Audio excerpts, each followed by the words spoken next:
আল্লাহ ইস্তেগফার করো, গুনাহ মাফ দিব, ইস্তেগফার করো, আল্লাহ তাআলা বৃষ্টি দিব, ফসল ফলাই দিব, ইস্তেগফার করো, আল্লাহ তাআলা তোমাদের সন্তান দিব, ইস্তেগফার করো, তোমাদের নবীনা আল্লাহ তাআলা ফলে ফুলে মাছে মুছে সব করে দিব। এটা আল্লাহর কথা, আল্লাহ যে ইস্তেগফার করো কথা বলছে। এই জন্য আমরা যত বেশি আল্লাহর কাছে ইস্তেগফার গুনাহ মাফ দিব, তওবা করব, আল্লাহ তাআলা সার্বিকভাবে আল্লাহ তাআলা আমাদের বিভিন্ন সুযোগ সুবিধা করে দেয়া সচ্ছলতার সাথে চলা আল্লাহ একটা সুন্দর ব্যবস্থা করে দেবে।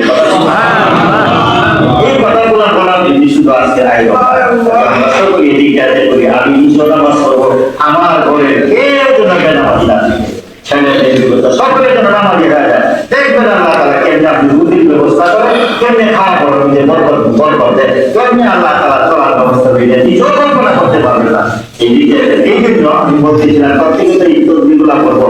এই যে সৈকত যেটা বলতেছিলাম সুবহানাল্লাহ 100 বার, আলহামদুলিল্লাহ 100 বার, লা ইলাহা ইল্লাল্লাহ 100 বার, আল্লাহু আকবার 100 বার, ইস্তেগফার 100 বার, দুরূদ শরীফ 100 বার।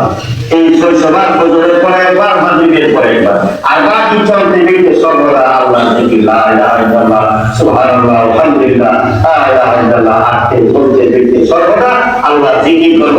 এই জিকিরের দ্বারা আল্লাহ গুনাহ মাফ করবেন, আল্লাহর মহব্বত দান করবেন, আল্লাহ দুনিয়ার সুখ শান্তি দান করবেন, ঈমানের সাথে থাকার সুযোগ দিবেন, আর মরার সময় ঈমানের সাথে আল্লাহ তাআলা মরণ দিবেন। আর ঈমান নিয়ে মরতে পারলে আখিরাতেও সফলতা আছে। এই সব কয়টা দিক চিন্তা করে আমরা চলি। আর এই জন্য বলতে সরকারি মসজিদের মধ্যে ঈমান করার মাধ্যমে আমরা জিকির চালু করি।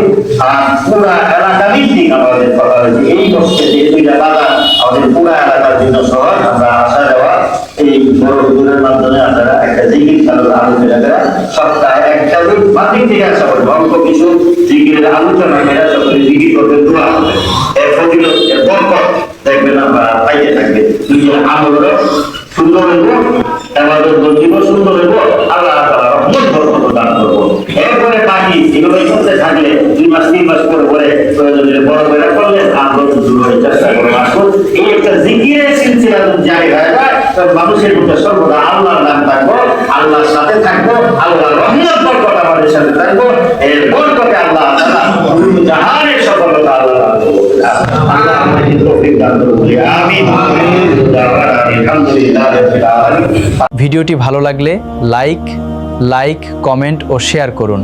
নূরের আলো টিভি চ্যানেলটি সাবস্ক্রাইব করতে ভুলবেন না। জাযাকাল্লাহু খাইরান। ওয়াসসালামু আলাইকুম।